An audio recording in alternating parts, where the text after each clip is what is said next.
The podcast is ready. Pew, pew, pew. Okay. Pew, pew, pew, pew. Welcome to week 5.3 of Camp Social Distance. 5.3. 5.3. That's I figure that's a fun way to keep track of this bullshit. sure. Whatever you say. I'm gonna take your lead on this one, Adam. Whatever you say helps get through this. Sure. Hey man, what are your thoughts on Andrew Garfield as Spider-Man? I don't want to talk about that. Why would we talk about that? I think it's. I was just telling Zach. I think it's so funny that like.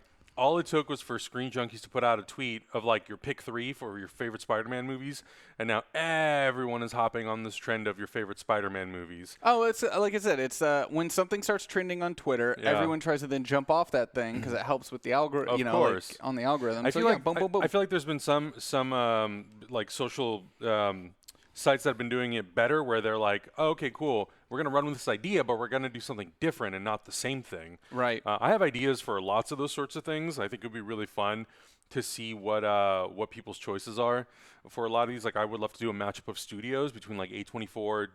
I want to do like the most random ones though. I want to do like A24, fucking like Marvel.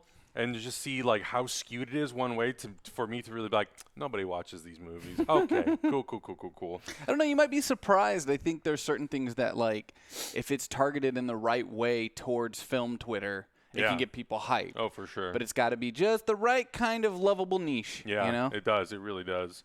But how's everybody doing today? Yeah, how are Happy you? Wednesday, hump day, new comic book day, and I have no clue if there are new comic books coming out, but there is a ton of stuff going on online today where creators are supporting the comic book industry. I don't know if you saw this, but I've got a little hint of it. I know Hector is officially doing something where he's doing a giveaway for a book. I think it's called The 75 Years of DC History, and it's actually signed by Paul Levitz, who used to be the publisher, or not the publisher. No, he was the publisher of DC Comics. I'm not sure exactly when he retired, but for the majority of, I think, the 90s and the early 2000s, he was there. Yeah, so I've kind of got like a hint of it, but I don't know exactly all the details of exactly what's been happening. But I think Sam Humphrey started it, didn't he? I'm not sure who started it, but Okay. I've seen a lot of people participating in it on Twitter. And that being said, I follow a ton of comic book creators. I know that to support today, Donnie Cates. Donnie Cates. Yeah. My God, my brain right now. I saw that. Donnie Cates like bought an entire comic book shop's pool Yeah. for its customers. Yeah. In Austin, Texas, which is absolutely awesome. Fucking awesome. Such a boss move. I mean, it's so weird to like think this way and even say it out loud, but I saw that on Twitter the other day. I was like, man, should I be nuts and like offer to buy someone's like 5 Blu-rays that they've been wanting for like the longest time? Like, I really want to like just like do that for somebody. That's a dope idea. But Right? speaking of free Blu-rays, don't we have something to give away if we hit our goal today? We do. So our friends at Universal hit me up. Why is this a thing? 1 second. Zoom to fit. There you go. Our friends at Universal, they provided us with an extra copy of do you want me to cut to it? Yeah, cut to it. Oh, you want me to cut to it? Yeah. Oh, shit, bro. Oh, shit, bro. Oh, there it is. Our friends at Universal Pictures, they emailed me and asked me if we were interested in giving away an extra copy of The Gentleman on 4K Blu-ray. So today, at the end of the day, when we hit our goal, we will randomly pull one person from the chat room, and you will be the recipient of a brand new Blu-ray to your collection. Interesting. Yeah. Interesting. They're actually going to be sending me a fun little gift set. And it's going to have the Blu-ray and a few other things in there. So I'm excited to unveil that and see what that looks like. So if we hit our goal today, we're going to pull, that'll be added to our pool of winners. You're giving so many things to the community this week, Adam. At the end of the week, everyone's get to hang out with you. Hell yeah, baby. Got Adam's special club, his little treehouse. Yesterday, I think we added 3 people to the clubhouse. We did, and 4 to the day before that. Yeah, which you got I'm a like, poppin' clubhouse, shit, man. Hell yeah. So I've been saying this every day, but I really want you guys to help me decide what we do. I want it to be very much a community-driven thing. I'm down to do whatever. I know there were people in there yesterday who were like, should we just do something really simple so he doesn't have to take a lot of time of his weekend? I'm like, nah, man, this is for you guys. Yeah. This is for you guys. This is your one opportunity. Simple is watching a movie. Adam loves watching movies. I'm going to do it no matter what. He's going to do it anyway over the weekend. Yeah, so. exactly. So if there's like stuff you want me to talk about or if you want to watch something, like I'm open to anything. And I want to give a huge shout out to the individuals who were hanging out in the chat room yesterday when I was doing my tech work through. Yeah. Specifically Shale, who kind of tipped at the end there to show support support, but also was messaging me on Discord with some behind-the-scenes stuff. We fixed the computer issues. Today, everything looks like it's running great. Yeah. Running much, much better. It looked to be as if I'm new to the Threadripper family. Yeah. I'm used to the Intel motherboards and the Intel chipset, and this is the first Threadripper that I've worked with. And apparently there are some settings in the BIOS, as well as having to install some special software to help get better control over the Threadripper to keep it from going into eco mode. So what had happened is our processor had automatically switched on eco mode somehow, and we were only running at 1.7 gigahertz out of 3.7. And that meant that obviously with the amount of stuff that we run, it was just causing all sorts of stuff to go haywire. The minute we got that boosted up, now we're running at 4.3 on all cores 100% of the time. No issues whatsoever, and it's running nice and cool and smooth, so knock on wood. Things can be running great, but thank you guys so much in the audience for helping me troubleshoot that yesterday. And it was really fun at the same time when we got done troubleshooting to, like, show everyone in the chat how we set up our software every day. That was actually really cool. And there was a part of me that was really nervous because, like, man, our competitors are going to watch this and they're going to see exactly how we do all these different things. But at the same time, it's cool to share, and I hope it was informative for people, and I hope that it was something that was really cool for people to see and check out. And there was a lot I had to leave out, though, because I realized as I was going through our setup how many sites that we use that I can't show. Because if I showed them, it gives away stuff. It gives away stuff, but it also, like, if I showed them, they would get broken. Yeah. Some asshole would find it and break it. So we have a lot of stuff that we use that I can't show off, and I can't show you certain steps in our workflow. Just can't do it. I get that. We also have a brand new slate of movies that you guys can vote for that we can watch next week. I didn't know that you put those in the folder, so I did not put them in the board. You want to just pull them up on your computer then, and I can cut to you? You gotta tell me these things, man. I'm doing like 30 things down here every morning. I don't know. And you know the routine by now. I know the routine, but you gotta tell me. So the three movies were picked by Malika. You can either vote for Amelie, The Lives of Others, or House of Flying Daggers, and you can do so at oneshot.straylogic.com. And whatever ends up winning at the end of the day, that's what we'll watch one of those next week. So far, we've got a choice, one of your choices. What was your choice from Monday? Parasite, I believe, won. Parasite correct? won. Yesterday it was Miracle. Yesterday was Miracle. Right. Sick. We got some fun movies. It's going to be very different. Next week's going to be a very different. Last night was intense. Crazy. I had to watch some Letterkenny to calm down. What did I do after? But what was really funny is I put Letterkenny on and calmed down. Yeah. And then I was like, I kind of like that heightened state of stress. So then I put on season 4 of Breaking Bad. That's right. Like living in that state of stress for a little while. I forgot about the scene because I've been watching Better Call Saul and loving it. I think Better Call Saul is really good. And there was a part of me, and I think I even said this on the air a couple weeks ago, where I was like, shit, man, this new season of Better Call Saul, like, it might be better than Breaking Bad. I've heard people say that, yeah. I'm an idiot. I went back and I watched. Oh, it was Breaking Bad? No. Oh, okay. I meant I'm an idiot for saying that because it's just time had allowed me to forget how fucking amazing Breaking Bad is. Yeah. Putting it on last night and trying to work and then having the scene come up where Skyler, like, uses the money to pay for Ted. Ted dies.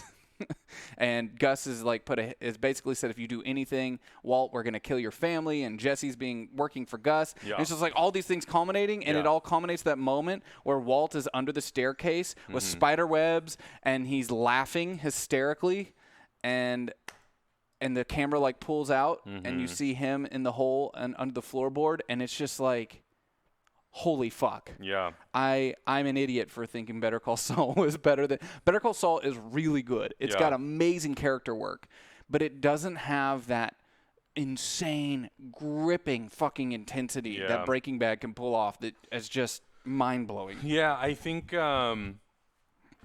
it's rare for a series that is either like a sequel or a prequel to something so beloved by people that it ends up being as good.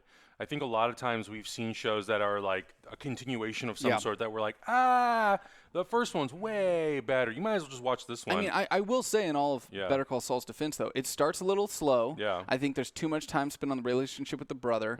Once the brother's kind of out of the picture, Better Call Saul gets really, really good. And it reminds you why you love that universe. It reminds you why you love the universe that Breaking Bad came from. Yeah. It's strong. Yeah. It is a really strong show. It's really well written, and the characters are more likable.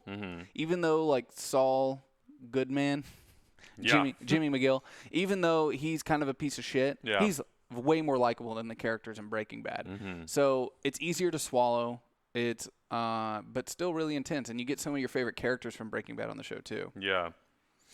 I mean, I'm glad that at least a lot of people who've been watching Better Call Saul have said that, like, it's either some people like it more, some people like it just as much. Very few people that I've talked to have been like, I don't really like this show.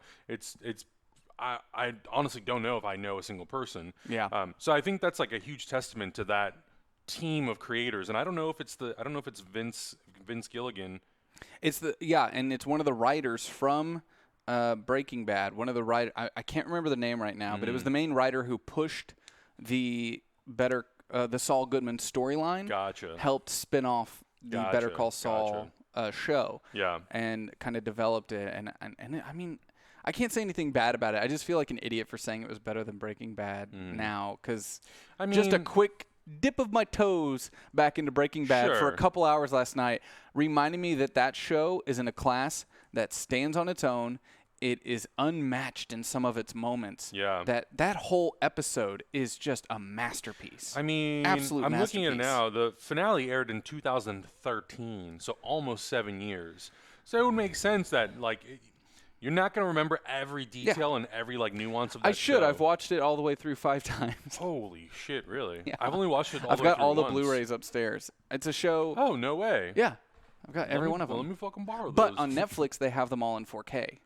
Never mind. The entire show is in 4K on Netflix. Okay, are you as irritated with that as I am? Right? That a lot of the shows go to 4K on digital and not on disc? Yes. Oh my God. It fucking makes me so mad. Because it's like you're only getting a small portion of the quality that you would get from 4K. Yes, it looks great. Yes, Netflix has an absolutely wonderful codec. But to act as if it compares even close to a physical disc that's giving you 50 megabytes per second, get out of here. I know, and I think that to me is like the most frustrating thing. So I have Plex, and I rip all my Blu-rays. That's just how I do it. Fuck anyone who says that's whatever. But I just re-ripped The Predator, so I have the 4K version of The Predator. But before I wasn't able to rip the 4K version, so I had the Blu-ray on my computer, and I ripped the 4K yesterday, and I was just like looking at the difference between the image, and it's just like mind-blowing how different it is. And there is that little part of me when we talk about shows like Breaking Bad or Watchmen in particular, a lot of stuff that's on TV right now that, like, you know, that 4K quality is in there, but you'll never see it because it's only available digitally. Like Chernobyl is a show that I imagine that had to have been mastered in 4K. I don't think it had to have been. It broadcast in 4K. Yeah, exactly. You could watch it in 4K, I believe. So but it's not being released. And Watchmen. That show's so good. There's no better example of how stupid this is that we're not getting a 4K release of Watchmen. That show is beautiful. And the team worked so hard on it. Why aren't we getting the best quality output of that? And it's really, and I think honestly, it's just a lack of education by the audience, and it's not your fault. Because just like 3D and just like IMAX, no one has educated people. I don't know if that's true, though, because I feel like people are upgrading to 4K. I don't feel like people upgrade to 3D, but I do believe they are upgrading to 4K. I'm sorry, this is our lunch that was supposed to be here an hour ago. So I think a lot of people are upgrading to 4K, but a lot of people don't necessarily know why and what they should buy. I've had a lot of people ask me on social media, whether it's on my Instagram or my Twitter. I'm always being asked of, like, okay, so I have the ability to play Blu-ray. I have a 4K TV. Do I need to buy every movie in 4K? Some movies in 4K? And the thing that I always tell people, and you can look this up on IMDb. This is available. This is readily available information. The tech specs section on IMDb actually tells you whether or not a movie was mastered in 4K. The most obvious stuff that you can buy in 4K is old movies, stuff that was shot on film. Whether it's 16 millimeter or 35 millimeter. Obviously, if it's shot on 35 millimeter or IMAX 65 millimeter, then that stuff is going to look really freaking good. The digital stuff is kind of where it's hit and miss. If a movie has a completely digital pipeline, movies can be 2K final and upscaled to 4K, or they can be native in 4K. All of the new Star Wars movies that have come out since 2015 have all been mastered in 4K. So if you really wanted a full 4K experience, you could do that. And then there's a lot of shows that I know a lot of companies like Netflix, they have certain guidelines that have to be met, certain things that have to be shot in 4K. Oh, shit, son. Thank you. But I know that there are people out there who have 4K televisions but don't necessarily have a way to play 4K movies, and they're like, do I need this? Should I do this? It kind of really depends. And I don't think it's for everybody necessarily. I don't think everybody needs to upgrade their system. But if you like movies a lot and you have a 4K TV and you have Dolby Vision or HDR10 or HDR10 Plus on your television, then I think it's a good investment. Definitely a good investment. Should we go back just a bit? We've kind of gone off at a tangent, which is great. Should we go back and watch the trailers for the movies for next week? Oh, yeah, we were going to do that. I think we should do that. We're going to watch the trailers for Amelie, The Lives of Others, and The House of Flying Daggers. I've seen all 3 of these. And oh, you have? Every one of them is a great choice. Mm-hmm. Great choice. These are Malika's picks. I saw Amelie once with my mom, and I liked it, but I don't think I appreciated it enough. Interesting. How old were you? This movie came out in the early 2000s. I was in I must have been a freshman or sophomore in high school. I think older filmmaker Adam might appreciate it more. Probably. I think it's that director's strongest work. Yeah. Yeah. Delicatessen's good, but it's not up there. Yeah. I mean, well, it's no Alien Resurrection. Oh my god. Choice. Let's watch the trailer. Choice. You know, it's another one of those movies that has a basketball scene in it for some ungodly reason. I'll still never. What is it with white people and basketball scenes? I'll still never get over the fact that Aliens 3 is Fincher and Joss Whedon. That's so weird to me still. Mm-hmm. Okay, trailer. Yeah, we can do that. Just go ahead and hit play, and then I'll cut over. It's playing.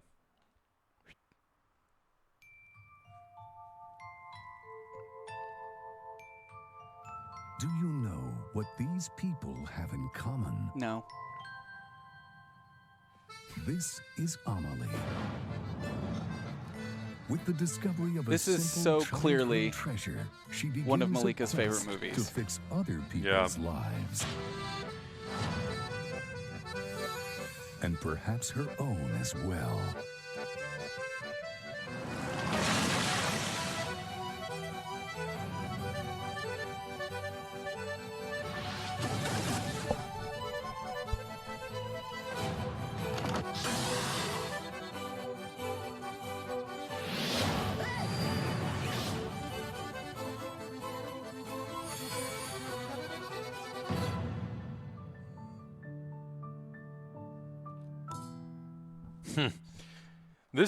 It now having rewatched the trailer, I forget how much of a Wes Anderson-y, Tim Burton feel this just the trailer. It lives in its own world. Yeah. It lives in its own world, and it has a very great sense of strong world building. Yeah. Without being as fantastical as Tim Burton and or illustrated. Yeah. As Wes Anderson. It's more organic. Yeah. And feels more lived in. Mm-hmm. It's great. It's a very charming movie. Yeah. It's a very charming love story. Yeah, I think just my 14-year-old cynical self was like, "This is dumb. I'm Probably. not into this." Yeah. I could see a early 2000s. It's like The Matrix is out Yeah, and yeah. Star Wars, Oh, and yeah, you're yeah. like, I probably Amelie, went through what that the fuck? exact same phase. Luckily, I Yeah. didn't see it till college when I was more of a soft boy. Yeah. But, defensive, Okay. trying to be machoistic Yeah. RoboCop lover probably would have been like, Yeah. I don't Nah, know, this is man. This not my movie for shit." girls. I feel like that's the craziest thing about growing up is you as a person learn to accept so much more of the world, which is that should kind of be the natural progression of your life. The more you learn, the more accepting you are. But it's kind of baffling sometimes when you look back and you're like, why was I so closed off to so many amazing things? Yeah. And I'm sure Toxic masculinity. yeah, it's a lot of like social like influence. Fucking brainwashing, man. Yeah, it's so dumb. I spent years getting deprogrammed from that stuff. Yeah. Growing up in a small town in southern Missouri, Yeah. I didn't realize what it was because I didn't know there was a name for it. Right. Until I think it was a women's studies class I took in college. Yeah. And it was like one of those moments, I know they joke about it on Letterkenny all the time. Yeah. Where he takes the women's studies class and all of a sudden he starts like quoting all, I don't know if that's right. You got to respect the woman's rights. Respects. Oh, man. But it's, you know, it was a very eye-opening experience to be like, wow, I didn't even realize how much stuff was just programmed into me from society to act and behave a certain way based on some idea of what it meant to be macho. Yep. And having this kind of insecurity over showing any form of affection whatsoever. My mom actually just recently, this is what I'm pulling up. My mom just recently sent me photos that she found of me in my bedroom. And it's just like me sitting in front of all like the memorabilia that I have. And I remember as a kid, like being fucking terrified to have friends over, knowing that I had like Batman bed sheets, or I had like DC superheroes displayed on my wall because I was like, oh, people are gonna fucking make fun of me. Oh yeah, I got the shit kicked out of me. It was fine. I was like, I don't get it. This stuff's cool. I know, and it's so like you look back and you're like, this is so dumb. So like, dumb. Why did I care? It's one of the reasons I love moving to LA is I felt like when I lived in Kansas City, even though I was a part of the art scene, there was still this negative connotation to not. It was like you weren't a grown up. Yeah. And even though it was like a liberal art scene, it still had all this kind of preconceived notions about whether or not you should be allowed to just enjoy things. Right. You know, there was so much kind of bullshit presentation to how you had to appear. And the second I moved to LA and I found my tribe of nerds who were also professionals working their asses off, I was like, oh, great. I don't have to worry about being made fun of professionally for loving Spider-Man, which is silly to say now because we're streaming on Twitch and probably have a lot of like-minded audience. Pull this up really quick. What's up? This my computer. That's me, dude. And look at this. Yeah, baby. Look at this fucking dope ass 4x3. This sound system over here. We got those pictures and the reflection there. Got those posters on the wall. My antenna over here, I think. Look at this. This is like multiple radios. My VCR. This is my VHS copy. My PlayStation movies. I don't know, some old VHS tapes. Look at this, dude. I'm fully like decked out, bro. Like all these cups and shit. You've always been a DC boy. I have been, and that's why I get so frustrated. Like, this is all fucking Batman stuff, and then all my Power Ranger Megazords. Hey! And look at these bed sheets. Wait, can you give me a zoom in on that face? Yeah, look at that smile. Yeah. Look at that boy right there. Look at that sweet boy. This is a happy kid right here who was terrified to let people in his house because he was like, man, I'm going to get beat up for liking Power Rangers. Yeah. No, that's great, man. That's great. We do have 2 more trailers to watch. Do. Yeah, you DC shill, you. How dare you enjoy something since I know. childhood? Isn't that crazy? Let's check out the trailer for The Lives of Others. This one, a little bit heavier. Yeah. A little bit heavier movie. Very good. What is this? 2006? It's an What year did excellent this question. come out? When was this trailer uploaded? In theaters, 2007. 2007. I saw this in theaters in Kansas City at an indie theater. Oh, wow. And I don't remember the whole thing, so it'd be cool to revisit it. All right, you got it? Yep.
Well, I'm glad it was nominated for Best Foreign Language Film, meaning that someone has to say something at some point in the movie.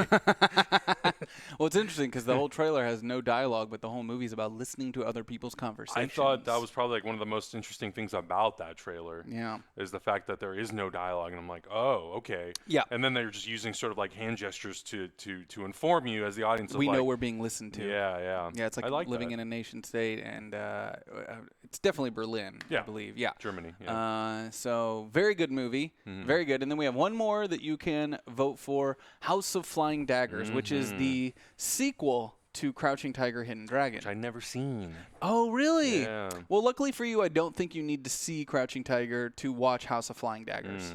Gotcha. So let's pull it up. Okay.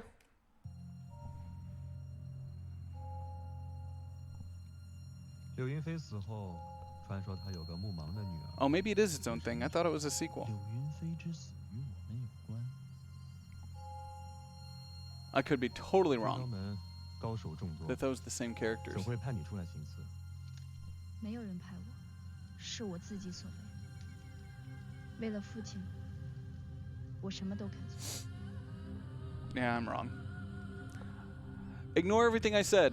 My brain made it a sequel. But it's a spiritual successor, I'll say that much.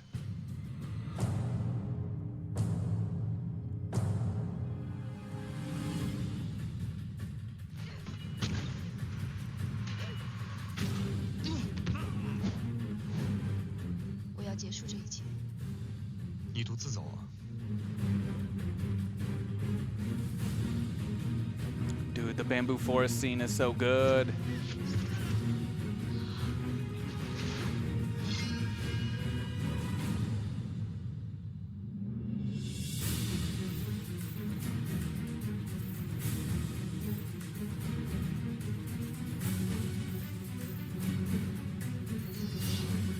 You saw Takeshi in Fallen Angels.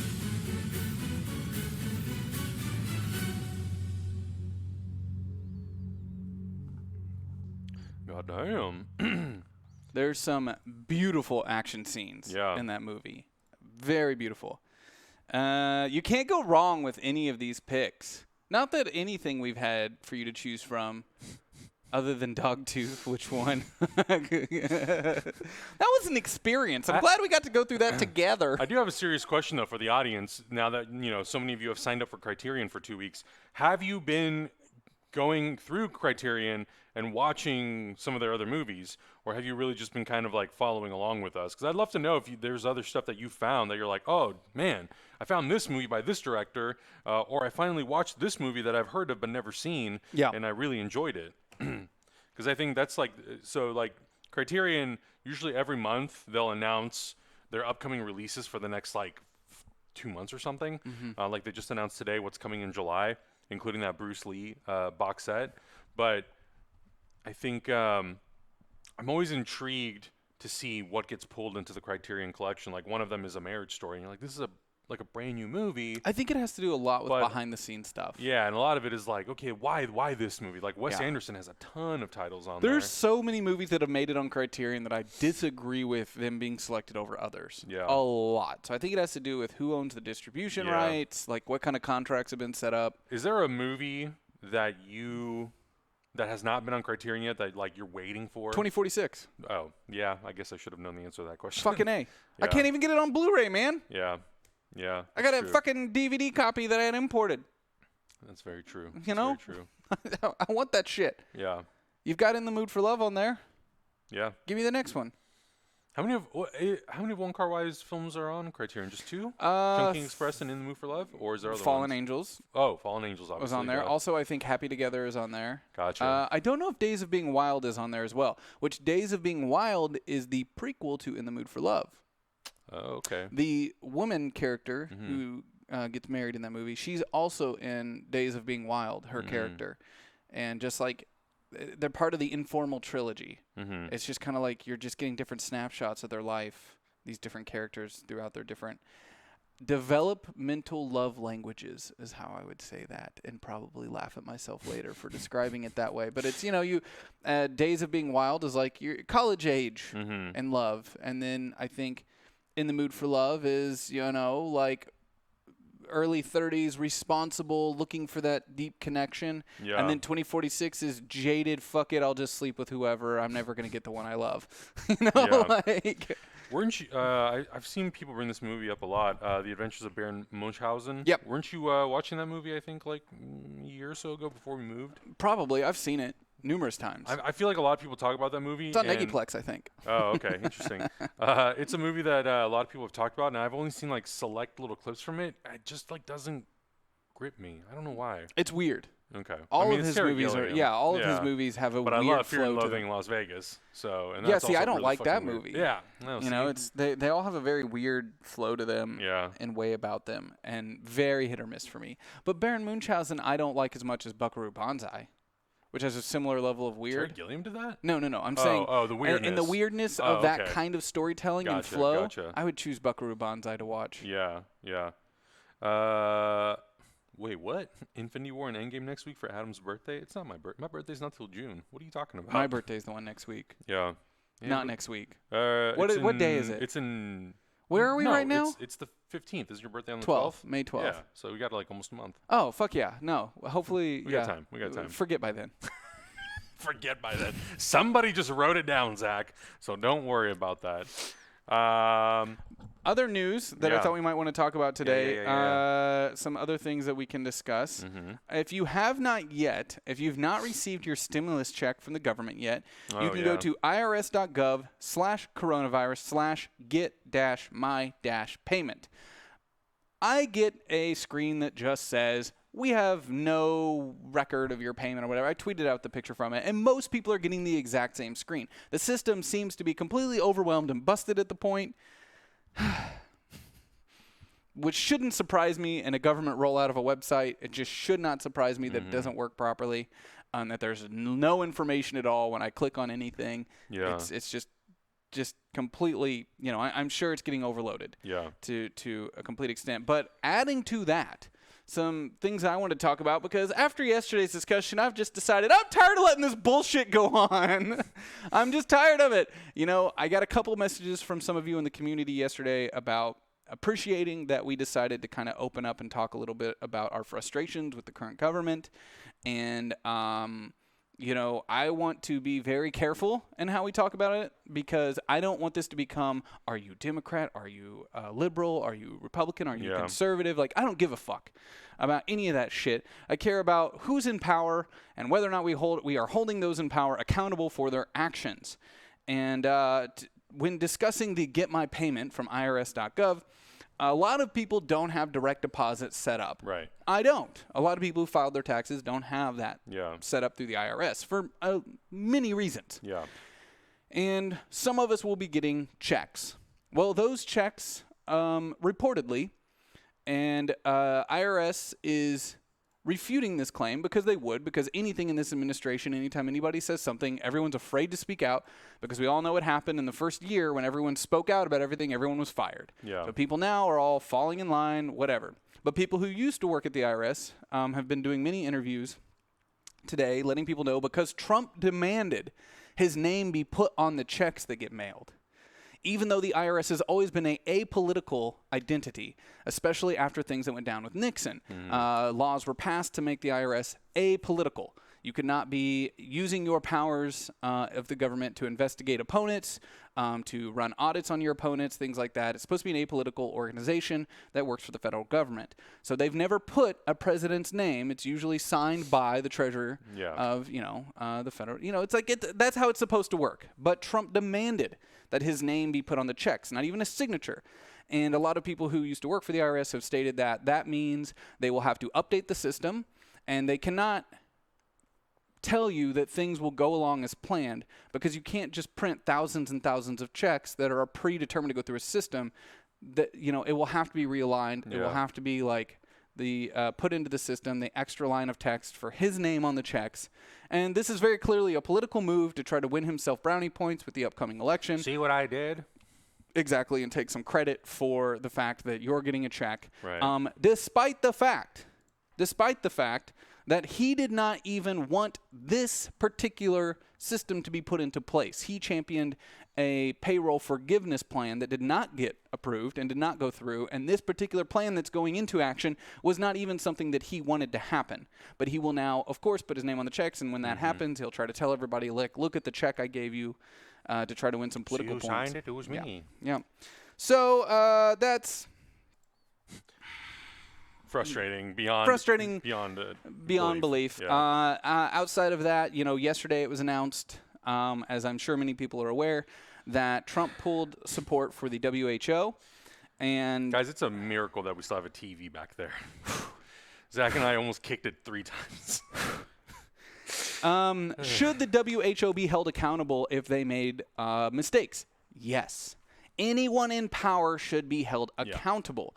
But to try to scapegoat and put entire blame from our government onto the WHO is an absolute disgrace, and you should see that for exactly what it is. And reporters in the Rose Garden even saw that for what it is immediately, and we're trying to push President Trump on the issue, and we're trying to get him to admit that you are ignoring the fact that the entire month of February you did nothing, and you spread false information. And his claim from himself for why he was pulling funding from the WHO is that they applauded China's handling and transparency of the coronavirus pandemic. And immediately, reporters called to the fact that you too did the exact same thing through tweets on January 24th.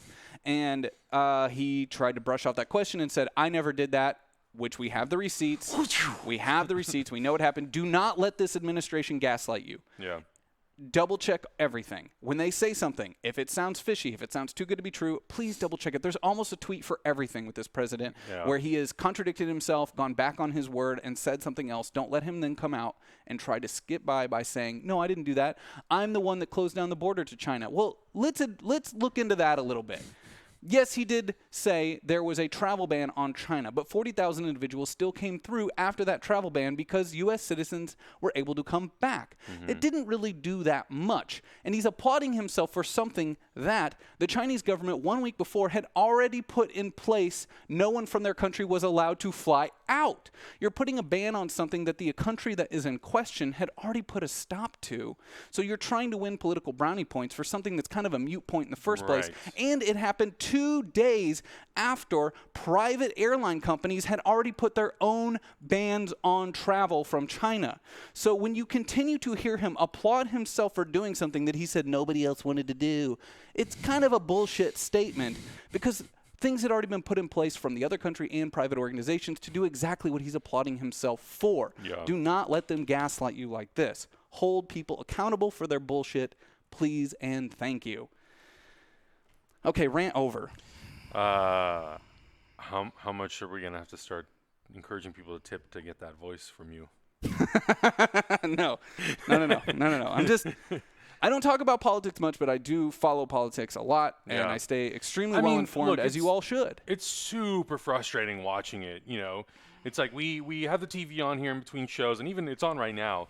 But anytime any of these press conferences come on, we sit down on the couch and we know like, this is going to be a shit show and a half. And the second he opens his fucking mouth and he starts, diverting the blame of something to everybody else but himself and his organization, you just sit there in complete frustration. I mean, yesterday, the day before, they were talking about how he retweeted that tweet that had Fire Fauci on it. There's some people who aren't happy with Fauci, and there's some people who are. There's some people who aren't happy with. He couldn't say himself. Other people. And he couldn't say bro, himself. You will not admit this is an individual who is so narcissistic. He cannot. He will not ever admit any fault. And that is a fundamental problem in leadership. Leaders should be willing to admit when they make mistakes and show you, to earn your trust as an individual, how they will improve in the future. And we should never be putting people in power who refuse to do so because they are incapable of actually leading people when they can only think about themselves and protect their own well-being. In a fundamental state, if someone is protecting even the most basically proven things through their own statements that you are incorrect. When a reporter says, we have in front of us tweets that you put out saying exactly what you're accusing the WHO of doing. Here's the thing. Should we hold the WHO accountable if they made mistakes? Yes. But how does this fundamentally make sense? You're saying China has too much influence over the WHO. We were the #1 backer of the WHO. Bill Gates is second. More so than any country, the Bill Gates Foundation is second in funding to the WHO. So if China has too much influence in the WHO, by pulling our funding, what have you now done? You have given China more influence because you've removed ourselves from the table in a time of a pandemic where supplies are needed. Information needs to be shared. You have fundamentally cut the CDC off at the knees for understanding what's happening in the rest of the world. It's fucking stupid. And it should be called out as so. I should never talk about politics on this channel. I'm just going to fucking go off. I'm just going to go off. Well, I mean, but I think, like, to be honest with you, you know, we talk about how this show is an opportunity for us to, like, spend one-on-one time with the audience, with you guys. And I think it's very valid for us to, like, be able to also vent certain frustrations. Because I also think it would be very disingenuous and just not authentic if we came here every day and we're like, everything's going great, guys, right? And just pretended that we weren't frustrated by what's happening. Yeah. I think honesty is more. I don't know. I just think it's more relatable. I think that's where a lot of people may not like Governor Cuomo of New York. Yeah. But you cannot deny, as a leader, he has performed extremely well, and he has admitted when he's made mistakes, and he's had very honest and open conversations with the public about things are bad. And here's how we can move forward. And though at first it may seem silly to have these little little graphs up on screen of like words of encouragement and things like that, it's so comforting to have the most basic aspects of a leader in front of us in a time of a pandemic. It's what we need. And I really hope we come out of this, and I hope we figure it out. And I really hope that everyone holds our current administration responsible for their misdoings. I don't care where you land on the political spectrum. Yeah. You have to be willing to look at your leaders and critique them. If we're able to critique the World Health Organization for their actions and remove funding from them, we should be able to do the same for our own government. Exactly. And don't let anyone tell you otherwise. We are not under the totalitarian rule of a king. We are a democratic republic. We should have the ability and the rights to say these things and to have opinions on this and not be told that we're being overreacting or that we're wrong to even ask these questions. And we should never normalize it. Fake news. You know, I think the most unfortunate situation of all of this is the journalism, the media in general, has had to, we are normalizing it by covering it. They're doing their jobs by having to tell you what's being said and what's going on. And that, I think, is the most unfortunate aspect of all of this, is just by reporting it, you're normalizing it. And I think journalists are in a huge conundrum because they're not allowed to share their personal feelings. Now, talk show hosts, they're different. If you watch certain shows that have an opinionated spin on them, that's different. And I don't consider them journalists. I'm talking about the people on the ground, political journalists who are reporting on the facts and what's happening. They can't share their honest thoughts with you. They can't even let you know how obscene everything that's happening is, because it would only bolster his own claim that the media is corrupt, because they're not supposed to share those things. They're supposed to keep it with just the facts. But we've now been gaslit into believing that facts are some alternative idea that don't exist. I got to get off this topic. Let's move on. What else is going on? I mean, so you were talking about journalists and like how everybody right now is sort of like, everybody's in a financial pickle, right? So we're talking about actually the LA Times has had to furlough a bunch of workers because all of their revenue has been nearly eliminated. And it's like, I read that yesterday and I was frustrated, but also very conflicted, because yes, I definitely like want to support those people. I don't know how to do it outside of subscribing to their news website, but I also read news from like 10 other sources. And I don't know how like realistic that is for everybody right now to like dish out money, you know, to all these different news organizations. It's not. You know, so it's like, it's such a like pickle. This whole situation is so like tough on everybody. I mean, there were a lot of mistakes that have been made, and I don't know how we come back from them. As a country, mistakes have been made from a capitalistic standpoint, where we allowed corporations to buy up all these other corporations. Rupert Murdoch, Bloomberg, they should not be able to own whatever political spectrum they're on. You should not be able to own the media that gets put out when you yourself can inflict your own political bias on the media itself. There used to be things in place that allowed that to keep that from happening. Yeah. I can't remember if it was 1996 or somewhere around in there when these things kind of dissipated and people were allowed to just buy up fucking everything, even smaller city newspapers and small news stations being able to be bought out by the larger corporations. It's a fundamental kind of problem. And I find it so interesting all the time that we live in the information age. We have access to the entire world at our fingertips.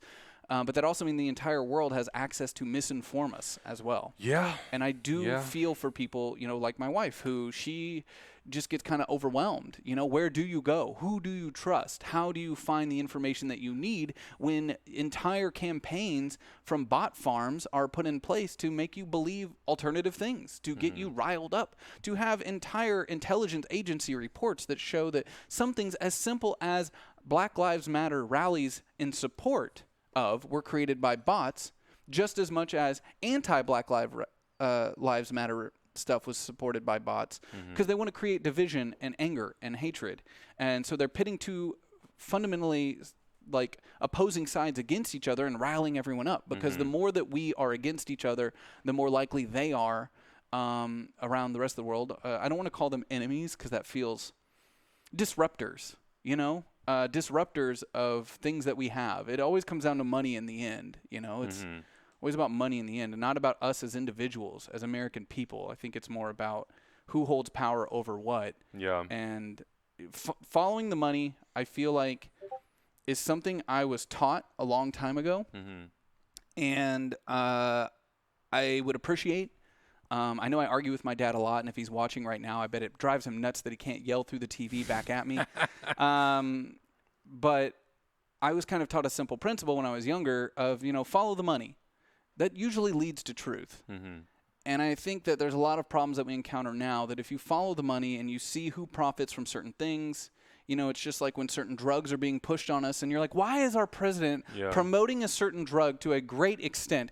And all it takes is the tweet from Seth Abram to say, all right, who on Twitter can find out where the link is between money and this drug? And then boom, within 20 minutes, article after article. Oh, remember, this was a corporation that was brought up in Michael Cohen's case. Michael Cohen's currently in prison. The president's attorney is in prison for breaking laws that, if anyone knows attorneys, it's like, do you think they really did that on their own, of their own free will, or at the request of their client? But let's not look too deep into that from a common sense standpoint.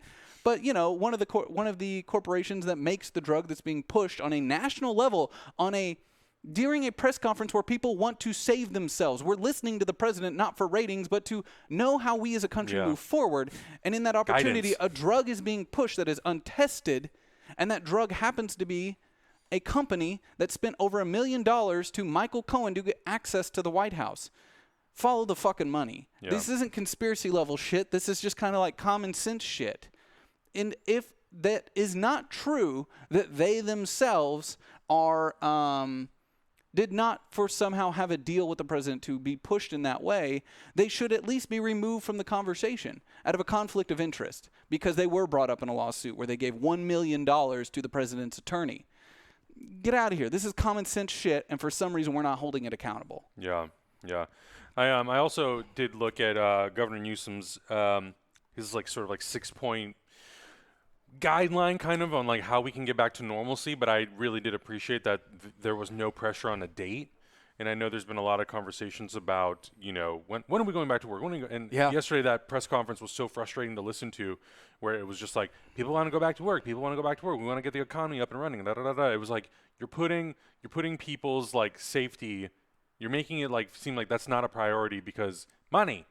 And it was super frustrating, but it's been really refreshing to listen to our mayor and to listen to our governor talk about, like, well, there's a plan. We want to do these things. Yeah, we want to do these things, but we want to make sure it's done safely. That's what I want from a national level. I don't want to hear somebody talk about themselves for an hour and a fucking half about how great they are and everything they've done. I want to know what we're doing for the future. What are the steps that need to be taken that we can trust it's safe to go outside and not endanger our fellow Americans? And I do appreciate that Gavin Newsom's putting out a plan, and that plan is very open and admitting all of these things can be taken off the table. It's gonna evolve no matter what we do. It's gonna fluctuate based on the numbers, and we're gonna make those decisions based on the facts. But we need a plan. We do. We've got about 10 minutes left. So We got about 10 minutes. Got any other news things you want to talk about? I feel like we should talk about this Dune thing. Dune, baby. Dune, baby. Those pictures, Oscar man. Isaac looking real good in that beard. I don't know why everybody got so like turned on by that picture. I mean, it had no effect on me whatsoever. Go fuck yourself. This is my whole Twitter feed just perked up with everybody getting real hot and sweaty. So I admittedly have never read the book, the Frank Herbert book. I have not seen Lynch's Dune. I have not seen the documentary Jodorowsky's Dune. I have also not seen the miniseries that came out in 2000-ish with William Hurt. This will be my first experience into Dune, and I kind of want to keep it that way. I'm sure there will be a lot of people in the comments who are like, oh, you got to watch it, you got to watch it. I'm like, I don't want to watch it. I don't want to read it. I think Denis Villeneuve is a filmmaker who's been a fan of this book for a really, really, really, really, really long time, he says. And he thinks that, like, a lot of, like, the political climate that we're sort of in and the economical climate that we're in, and I believe him because he's done this with almost every movie that he's made, he will find a way to make it feel very rooted and modern and very relevant. Well, it's a very relevant. Exactly. It's like imagine a future where everything sucks. Yeah, pretty much. Okay. Pretty much. Okay. And the thing that I forgot that I think is a really key thing is he's not turning the book into one movie. It's two. It's a two-parter. Which is probably for the best. Yes, Pretty because dense. I think if I love Blade Runner 2049, but I at the same time completely understand people's criticism that the movie's just too long. If he were to make Dune, I don't doubt that it'd be 3.5 hours long. Would it be a big sprawling epic? Probably. But I think to make it really digestible for people, I think going a two-part movie route is kind of perfect. And the cast is fucking crazy. Like, I knew Timothée Chalamet was in it. I remembered that Oscar Isaac and Josh Brolin were in it. I totally forgot that Zendaya was in it. I totally forgot that Jason Momoa was in it. I forgot that Javier Bardem is in it. Very star-studded cast. Really, really good cast. Stacked. Incredibly. So I'm very, very excited with this movie. I was telling Zach, the only thing that kind of bums me out is that Deakins is not the cinematographer behind it. Yeah, I didn't know that, and now I'm less excited. Yeah. Who is? It's Greg Fraser, who shot Rogue One. Okay. And he's currently shooting The Batman. Yep. So I like the cinematography in Rogue One a lot. It's tight, but it's it not is, like but it's not Roger iconic. Deakins, yeah. It's tight, but not iconic. Deakins was shooting 1917 while they were shooting this movie. So just one of the most impressive cinematography feats of all time. Right. So he was busy. He was busy. He was busy pulling off 20-minute-long one takes. I know. Dave Bautista's also in this, which, like, I loved that opening sequence in 2049. Like, I thought Bautista in that was amazing. And just before people ask in the chat, we have not sat down and watched the shorts yet on the Blu-ray. We'll do it. We'll do it. I know people kept tweeting By at the me. way, We'll do it. So, a lot of people brought this up too. There is a special feature disc in my Blu-ray set. Do you have the Final Cut Blu-ray too? The 4K one? So, did you know that there's a special feature set that has all the cuts? Yeah. Oh. You didn't know all the cuts were with you? I didn't remember that. They're all in that set. I didn't remember that because I borrowed a version from Cameron that he has, and it had all the cuts, but it was all like separated out. Yeah. I didn't realize that it was sitting underneath the 4K Blu-ray. Yep. Yeah, you got every cut there. I got every cut there. Have you seen Lynch's Dune? Oh, yeah. So highly forgettable movie, except that it's really bad, and you remember how bad it is.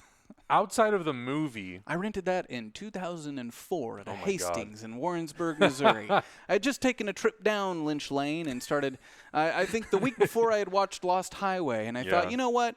Let's dive even deeper. And at that Hastings trip, I picked up Straight Story, and I picked up Dune. And I'll always remember how the packaging looked, and I was just like, wow, I can't believe Dune did a major studio film like this. Or Lynch did a major studio film like Dune, and I didn't hear about it. And I'll never forget my disappointment either watching that alone in my dorm room that night. Yeah. Did you, so conceptually though, or not conceptual, but the concept of Dune itself, do you feel like it could be with Denis Villeneuve's vision? Is it could it be, I hate using this term, but could it be kind of like a new Star Wars or a Lord of the Rings thing? Is it like that sort of an epic, or is it? I think a lot of people want it to be. Yeah. I think a lot of people who hold the book very dear to their hearts, like I think they want it to be the next kind of Star Wars or whatever, but I don't think it can be. Mm-hmm. You know, I also don't think that like that's the type of filmmaker that Villeneuve is. No. Like he can make it feel really like. To me, Blade Runner 2049 feels epic. I think, but it's also very personal. Star Wars being Star Wars is almost a fluke in of itself. Yeah. You know, like it was such a lightning in the bottle. combination of so many different types of genre in one that works so well. And the lighthearted escapism that is present within Star Wars is not present within Dune. You know, it's a world that Villeneuve is perfect to explore, but it's bleak it's bleak as fuck. But that's the part that kind of excites me. And I'm not necessarily, when I talk about Star Wars, I'm not necessarily referring to like the tone. It's mostly of like the world building and the scope and like how it feels expansive. Like Lord of the Rings kind of feels like that to me too, where it's like it's like a wide net of so much stuff. Harry Potter is also kind of like that, I guess, too. Yeah. To a certain point. And in all fairness, like I'm talking as an outsider. I tried reading the books in college, and my dyslexic ass, like, if I could pick up the audiobook, I'd get through it. Sure. But I couldn't. Very dense, and my brain couldn't hold attention through it. I also think right now, technologically speaking, this is like the perfect opportunity to attempt something like Dune. That's something that obviously, you know, deals with, it's such a like science fiction concept. I think right now we're in the perfect time. And I agree. I think Denis Villeneuve is going to be probably like the absolutely best person perfect, to do it. tonally perfect. They'll be able to handle it. No what problem. studio is doing Dune? I believe it's Warner Brothers. I'm pretty sure it's Warner Brothers because I think they said in the interview that the reason that he was able to even get them to do a two-parter was because of the success of It, Chapter 1 and 2. Nice. So, yeah, I don't know. It's a really amazing-looking cast. I'm really pumped for this movie. And I'm going to do everything I can to not read the book or to stay away from the other versions. Oh, then so just be totally surprised. Yeah. I think that's a good idea. Yeah. I think it'll be more enjoyable because you'll have nothing to compare it to. I tend to do that a lot. And, like, there's a lot of books that I have not gone back to. But, like, with Harry Potter, I watched the movies and then I started the books. And I couldn't really get into the books. And I'm sure it's no fault of the book. I think it's just me being just kind of more captivated and entertained by the visual aesthetic of the first movie at the very least. So yeah, I tend to stay away from reading anything that like is a book or even a comic book, honestly, like that's inspired by or created in reference to. I just want to experience the movie for what it is, so I don't have that opinion of like, well, the book did this and this worked better and da da da da da.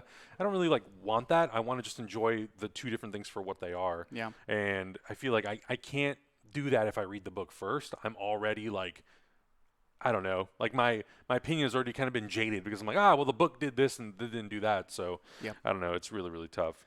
Y'all, coming up next here on Hyper RPG, Malika's going to be cooking some quinoa salad. She's focusing on healthy foods this week, so stick around if you want to know some easy recipes on how to make a really tasty quinoa salad. We're going to come back from that with War with the Evil Power Master Part 2. We failed Part 1. We played this game last Wednesday, and it was really fun. We're excited to dive back into this and see if we can win this time. And because it's a choose-your-own adventure, we know that it's going to be different, and we know that we're going to have different results, which is going to be super fun. But I have to rebuild all the tech for that and get that all set up. But we'll be ready. We'll be ready, and it's going to be super, super fun. And then tonight we are watching The Lure on Criterion. I hope it's not as weird as last night. It's going to be weird. I hope it's not as dark. I will also say, final thing, if you have never seen Splash and you want to watch Splash, please, for the love of fucking God, don't watch it on Disney Plus. Please. Yeah. I could go on a whole rant about that. Those Disney Plus edits, man. Whoo. I would actually love to at some point talk about how we think movies will be affected by streaming services based on what they can and cannot put out there. I mean, we've been theorizing about this for a while, also on our access to media and memories. The one thing that does stink about physical media disappearing is it's really hard to find anything right now. There's certain things you're like, wow, I can't believe this movie's on Netflix. That's so cool. Wait, what about all these movies that I want to watch? Yeah. I can't go to a video store and pick them up. Right. I can't get them on any streaming service. Yeah. If you don't own them, you're shit out of luck. You are. And good luck ordering anything. I know. You know, so I think there's a whole discussion that can be had there about how in the long run it's kind of controlling our access to media. A movie like Splash is not even out on Blu-ray, so it's like, cool. I got to buy a DVD, a VHS. Like, how do I even watch this movie? Very frustrating. I'm not going to get into that right now. Well, like we said, Malika is coming up next, and just like you can be supporting our channel through tipping towards what movies you want us to watch next week, which if you've not joined us for a watch-along, you really should. It's one of the most fun things we do. It's one of our favorite memories of this entire pandemic lockdown. You can also be tipping for what Malika does next week. Next week is Malika is going to be cosplaying as a nerdy character and cooking something from their world. on every single day of the week. But you get to vote through your tips in support of the channel. Your support of her cooking streams allows her to buy ingredients over the weekend. We get once a week that we get to go out, and that's why we're doing this vote ahead of time for what we know we're doing next week. So over the weekend in our one trip, she can buy the food that she needs for the whole week. And I know that Pooh Bear is one of the options. Okay. Winnie the Pooh. There's a part of me that really wants to see Malika dress up as Winnie the Pooh. And I agree. and I hope that happens. But thank you guys so much. We really appreciate you watching Hyper RPG during all this, participating in these crazy times with us, supporting us. And you have a voice too. We want to hear from you. Make sure to talk in our Discord, discord.gg/hyperrpg. Continue to communicate in our chat room. Even if we don't talk back and we don't get a chance to communicate with you, we see you, we're listening, and the things that you have to say and the experiences you have to share could be helping other people in our chat room as well. It's not just about you communicating with us, it's you communicating with each other. Yeah. That's really important to us here at Hyper RPG. So thank you all so much. Don't go anywhere. We are going to be going upstairs to Malika. I'm serious. Don't you dare. Don't you dare go anywhere. Don't you dare. This is home, baby.